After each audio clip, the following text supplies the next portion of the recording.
Never imagined that a jar of peach jam would lead me to the edge of truth. Just because I wanted to surprise my in-laws, I unknowingly set myself on a path with no way back. I used to believe I was living in an ideal marriage, to the point that I never questioned my husband's familiar weekend trips. But some habits, the more regular they are, the easier they mask secrets. And sometimes, blind trust becomes the very knife that cuts deepest. I'm Nora Jennings, 41 years old, living in a quiet little town in Oregon. As a literature professor at a local community college, I spend most of my week teaching the classics I adore: Jane Austen, Walt Whitman, Emily Dickinson. I love early mornings with a hot cup of tea in hand, the scent of baked goods in the kitchen, and the dark wood shelves filled with aging books. My life revolves around simplicity and structure, just like how I've chosen to live, calmly and quietly. My husband, Thomas Jennings, 44, is a civil engineer. He's logical, practical, and reserved. We're complete opposites, but maybe that's why we've always balanced each other. I loved the certainty in his eyes, the quiet warmth of a man who didn't say much but always acted with care. Every week, Thomas drove to visit his parents in the countryside, about a 2.5-hour drive from our home. It was our Sunday ritual, an unspoken agreement. I usually prepared a food bag for him to bring along: a few jars of my homemade jam, roasted ham, apple pie, and creamy corn soup. I knew my in-laws enjoyed my cooking, and it made me feel like part of the family. On Sunday nights, when he returned, Thomas would tell me stories about the farm, the neighbors, how his dad was fixing a fence, or how his mom was redoing the garden. I always sat nearby, listening, nodding, asking questions. Those little stories felt like a thread connecting two worlds: our urban life and his rural roots. I never questioned anything. Everything felt so routine, so kind, so much like the life I had dreamed of. Thomas wasn't expressive, but he never forgot my morning coffee or reading me lines of Rumi before bed. I used to believe that if love had a shape, it would be found in such small things. Steady, unpretentious, yet enough to make someone feel cherished. I didn't know that this peacefulness was hiding a storm waiting to break. I began to sense something was off. No solid proof, just a gut feeling. Cold. Unshakable. Thomas still did all the right things. Made my coffee, adjusted my scarf, touched my shoulder as if to say, "I'm here." But his eyes? They were somewhere else. He stared out the window more. Not the idle gaze of someone resting after work, but a gaze that waited, as if something or someone out there was pulling him away from the home we built. One night, just after he showered, I said, "I think you're hiding something from me." He froze for half a second, then resumed drying his hair, slowly. "Why do you think that?" "Because you've stopped talking about your visits. You don't mention your mom's chrysanthemums anymore, or your dad's muddy pants. And because your eyes, they no longer stop at me." He put the towel down. "You're overthinking, Nora." I laughed, but it wasn't the laugh of someone reassured. It was sharp, because I knew Thomas never used to lie. Not until recently. He still went every Sunday, still carried the basket I packed, but when he came home, his stories were shorter, colder, hollow. He started checking his phone more, texting in secret. Once, I heard a message alert in the middle of the night. He turned away, holding the phone close like it carried a bloody secret. "Who are you texting?" I asked. "A colleague asking about a blueprint." "Go back to sleep," he said calmly, but I heard the tremble behind each breath. I'm not paranoid, but I've read enough novels to know that small shifts often signal a coming storm, one that doesn't knock, but crashes down and wipes out everything you believed in. One Saturday morning, I woke up earlier than usual. Thomas was still asleep, one arm over his forehead, face tight like he'd fought battles in his dreams. I stared at him. This man, once my sanctuary, now made me feel like a stranger in my own home. I didn't know what I was waiting for: a confession, a collapse, or a miracle. But I knew one thing for sure. I couldn't keep pretending I saw nothing. That morning, I woke with a strange feeling. Not sadness, not rage, but urgency. Sharp, like a blade under the ribs. Thomas was still sleeping, turned away. I didn't wake him. I walked softly to the kitchen, opened the fridge. The strawberry and orange jams I'd made last week were neatly stacked. I'd packed them. Added a blueberry coffee cake, some grilled sausages, and a jar of honey. My hands trembled, but I didn't stop. I didn't tell Thomas. I needed to go to his parents' house myself. Call it a surprise, but deep down, I was chasing something darker. I needed to know what had taken him from me every Sunday. Around noon, I drove out of the city. The tall pines lining the road felt like silent witnesses, ushering me into a world where questions outnumbered answers. When I turned onto the dirt road to the familiar house, my heart pounded. But I didn't stop, not when I was this close. I parked by the old wooden gate. The house was just as I remembered, brown shingles, white window frames, pots of geraniums. But there, on the porch, I saw it. Thomas, a strange woman, and a little boy. I froze. Thomas was kneeling, tying the boy's shoelaces. The child giggled, clung to his neck. The woman stood nearby, hand on her hip, watching them with a tenderness I'd never seen. Like a family, like I never existed. I stepped out of the car, my legs heavy as lead.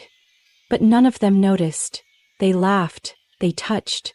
They lived a life I had no part in. I don't remember getting back into the car. Only that my fingers clawed the steering wheel, nails cutting into skin. I didn't feel the blood. My heart had already bled too much. I drove like a ghost. The wind slapped my face, but couldn't shake the vision burning in my mind. Thomas holding that boy with a love I'd never seen in his eyes. "How long, Thomas?" I screamed inside the car. What did I do so wrong? Or was my love just never enough?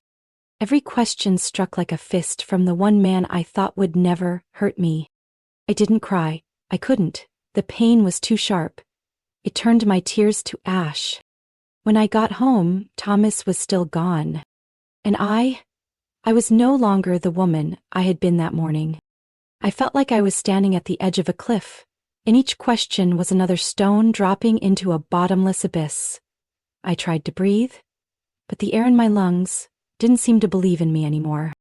All night I wandered the house like a ghost, touching doorknobs, opening cabinets, pulling drawers, as if searching for some sign, some proof that it was all just a misunderstanding. But there was nothing. Everything in the house remained neat and orderly, as if this life had never been torn apart. Around 3 a.m, I stopped in front of the bedroom mirror. The woman staring back looked like a stranger. Sunken eyes, cracked lips, and a dazed expression that was almost frightening. I stared hard, wondering when I lost the ability to sense danger. When did I begin trusting someone so blindly that I forgot how to protect myself? I couldn't sleep. As dawn broke, I stepped out onto the porch, wrapped in a blanket, sitting in an old rocking chair, watching the sky change colors. Part of me wanted to explode, to call Thomas, to scream, "Why did you do this to me?" But another part, quieter, more terrifying, wanted silence, to observe, to understand the filthy picture that was slowly revealing itself. I remembered the times Tomas came home later than usual, the times he said there was traffic on the freeway, the distant look in his eyes when I talked about my classes, the moments he forgot stories he used to remember in vivid detail. I had seen it all, but I chose not to ask, because I thought love meant trust. I was wrong. I was blind. By the time the sun was fully up, I still hadn't heard Thomas's car. My heart beat slowly but heavily. I knew I couldn't pretend any longer. I had to face the truth, no matter how brutal it might be. That afternoon, I didn't wait for Thomas. I couldn't sit like a prisoner awaiting judgment from the man who had betrayed me. I put on a gray sweater, wrapped a scarf around my neck, and grabbed the keys. I told no one. I didn't even know exactly what I was going to do. But I knew one thing. I wouldn't spend another night in the dark. I drove out of the city, heading south, toward the place where I had seen the other family. The sky was overcast. Fog clung to the windshield like fingers brushing against the cracks in my resolve. When I turned onto the familiar dirt road, I saw Tomas's SUV already parked in front of the yard. I bit my lip until I tasted blood. There was no fear left in me. Only one word remained: truth. I stepped out of the car, my feet pressing into the soaked, decaying leaves, making a sound like air being torn apart. The wooden gate was ajar. I didn't knock. I pushed it open and stepped inside. The woman, who was hanging laundry on the line, she turned and met my gaze. No panic, no theatrics, just a look of understanding. "You're Nora?" she asked. Voice so soft I thought I imagined it. I didn't answer. I stood tall, as if collapsing now would mean never standing again. "I'm Emily," she continued, setting the basket down and wiping her hands on her apron. "I guess you saw us the other day." I couldn't hold it in anymore. "Saw? That's what you call it? I've lived with that man for 14 years. Every Sunday he left our home to come here, to you, to that child." Emily swallowed hard. I'm sorry. I know this is a shock. But if you came here, you deserve to know everything." "Don't speak like you're doing something noble," I snapped. "You knew he had a wife, and you let it go on." Emily didn't flare up. She simply nodded. "I never tried to keep him, never. But Sasha needs a father. And Tomas? He doesn't know how to leave anything behind." Sasha. The name came out of her mouth like a blade slicing through my last line of defense. That child wasn't just any child. He was Thomas's son. I felt the urge to scream, to throw something, to slap the calm face in front of me. But I didn't. I stood there like a statue that had just realized it had been hollowed out from the inside. "Does he love you?" I asked, each word sliding through my teeth like shattered glass. Emily looked down. "Maybe. In the past. Now. I'm not sure. He's afraid of you. Afraid of losing you. But he's also afraid of losing his son." That answer hit me harder than any betrayal. Because it wasn't cruelty. It was cowardice. And that, somehow, hurt more. I said nothing else. I turned around and walked out of the house as if leaving a courtroom with no lawyer, no defense. The door closed behind me, soft, but final. On the drive back, I didn't play music. I didn't cry. I just kept asking myself, if everything Emily said was true, what was I supposed to do with the rest of my life? I got home at dusk. The house was still, as if holding its breath. When I stepped in, Thomas was sitting on the couch, hands clasped, hunched like a man awaiting execution. He jumped up when he saw me. "Nora," his voice was hoarse, trembling. "Where did you go?" I threw my keys onto the table. The clink of metal on wood echoed like a gunshot in the silence. "I went there," I said, eyes locked on him. "I met Emily. I met Sasha." He went pale. His mouth opened but no words came out. "I know everything, Thomas." I stepped closer. "You don't need to spin another word. No more lies. No more pretending." "I was going to tell you," he stammered, taking a step back like he feared I'd strike him. "I swear I was. I just didn't know how." "How?" I laughed coldly. "How about starting from when you betrayed me?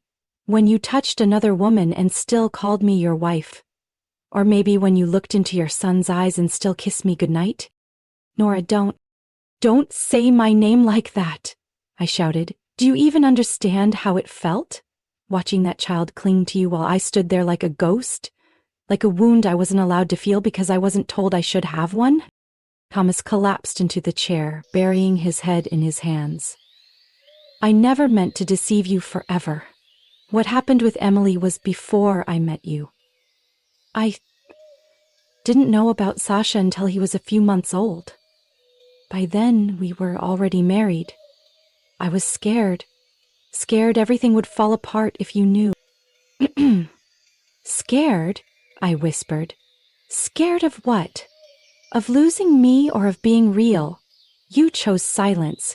You chose a lie. You let me live as a fool for 14 years. I couldn't abandon my son, Nora. You can hate me, blame me. I deserve it. But I couldn't walk away from that boy. I looked at him, hurt, exhausted, but unflinching. Did you ever think about how I'd feel if I found out someday? Or were you just trying to keep both lives afloat without losing either? He didn't answer. That silence was more brutal than any excuse. I stepped back. Thomas, I don't even know who I am to you anymore. A wife? A placeholder?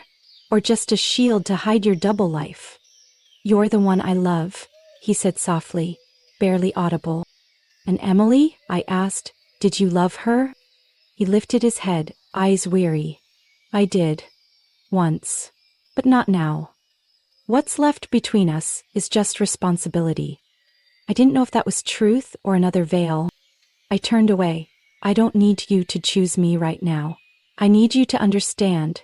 From this moment on, every choice comes with a price. Thomas stood, stepped forward. But I held out my hand to stop him. Don't, I said softly. Tonight, I need to be alone. Not to run away, but to figure out whether I still have the strength to forgive. Or not. The next morning, I packed a small bag with a few changes of clothes and a notebook, then drove out of the city. I didn't tell Thomas where I was going, nor did I leave a note. He knew. And if he understood me at all, he would know why.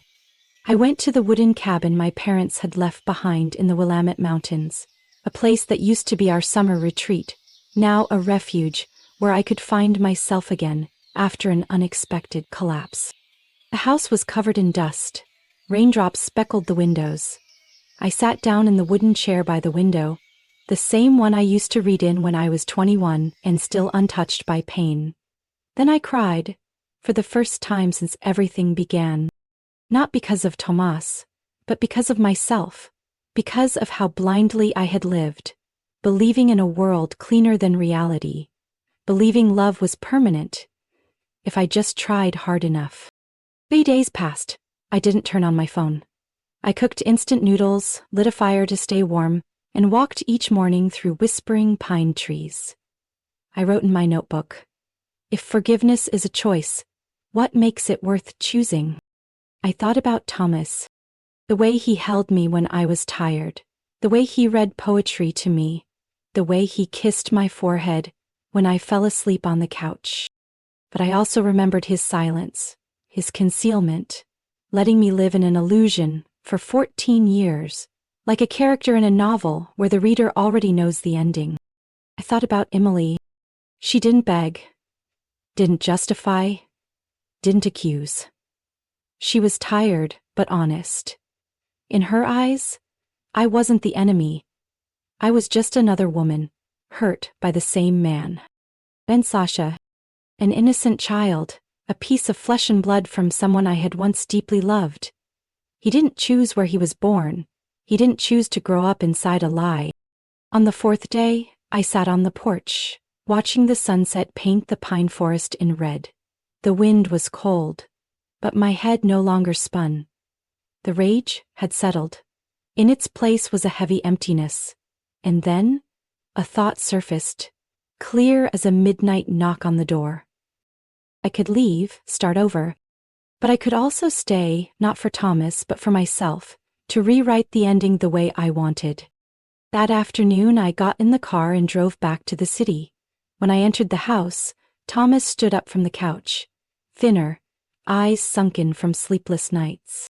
I don't need you to explain anything, I said, my voice strangely calm. I already know. He said nothing, quietly waiting for me to go on. I haven't forgiven you, but I haven't left either, not because I'm weak, but because I want to know. If the truth can become a new foundation. Thomas nodded, slowly, like a man waking from a long nightmare. "You're giving me a chance?" he asked. I looked at him, my eyes no longer soft but clear enough for him to understand. I would stay. But I was no longer the Nora from yesterday. In the following days, we lived like strangers under the same roof. Thomas didn't make excuses. He got up early, made his own coffee, and left before I rose.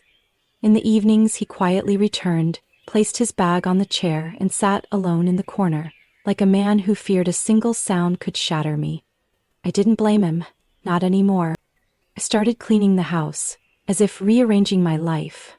I dusted every bookshelf, changed the sheets, threw out the old jars of jam I once packed with so much love.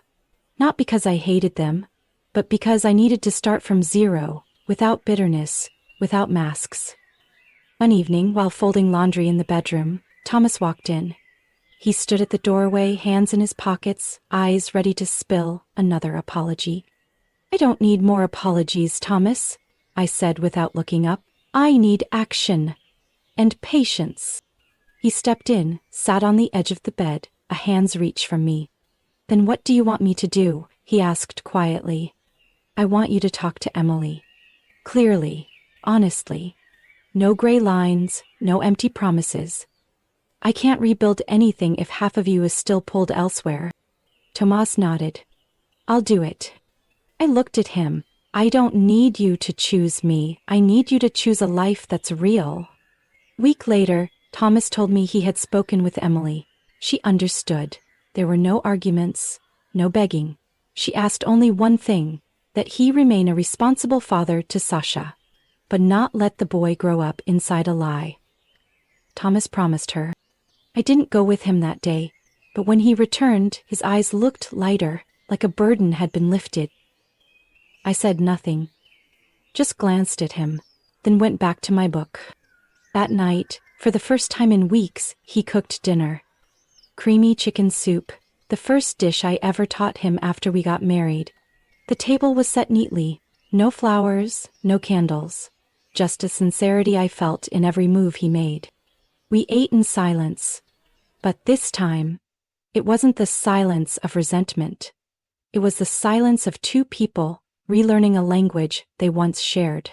"I won't forget what happened," I said, setting my spoon down. Thomas looked up, serious. "You don't have to forget," he said. "Just give me a chance to prove that everything from now on will be real." I didn't reply. But I stood up and poured more water for both of us. A small gesture, but enough for him to understand. The door wasn't closed, even if it was still cracked with wounds. It took me days to speak again. One quiet weekend afternoon, while Thomas was reading on the porch, I placed a hand on his shoulder. "Next week," I said, "we're going to visit Emily and Sasha, both of them." Thomas stared at me, stunned for a moment, like he wasn't sure he heard correctly. "Are you sure?" he asked, his voice lowering. "I'm not sure of anything," I replied. "But I know this. If we're going to rebuild, we can't pretend they don't exist." On the way to the small town where Emily lived, neither of us said a word. We were like two people heading into battle, carrying wounds still healing, but determined not to turn back. The house appeared behind the maple trees, just as I remembered. But this time, I didn't walk in with a bleeding heart. I walked in with a steadier beat. Stronger. Emily stood at the door. She looked at me for a long moment, then gave a small nod. "I knew you'd come back," she said. "Thank you for coming." Sasha was playing in the yard with a toy car. When he saw us, he paused, stepped back, half curious, half wary. Thomas approached him, kneeling to his level. "Hey, buddy," he said gently. Sasha ran up and hugged him. I stepped back a few paces, near the fence. My heart tightened, the pain swelled. But this time, I didn't turn away. "I brought some cookies," I said, handing a paper bag to Emily. "Nothing fancy, I made them myself." She took them, nodded. Sasha loves butter cookies. We sat in the kitchen. Small round table, 3 adults and a child doodling on a sheet of paper. Thomas told Sasha a story about a dragon who could do math. Sasha giggled. Emily smiled. And I watched it all.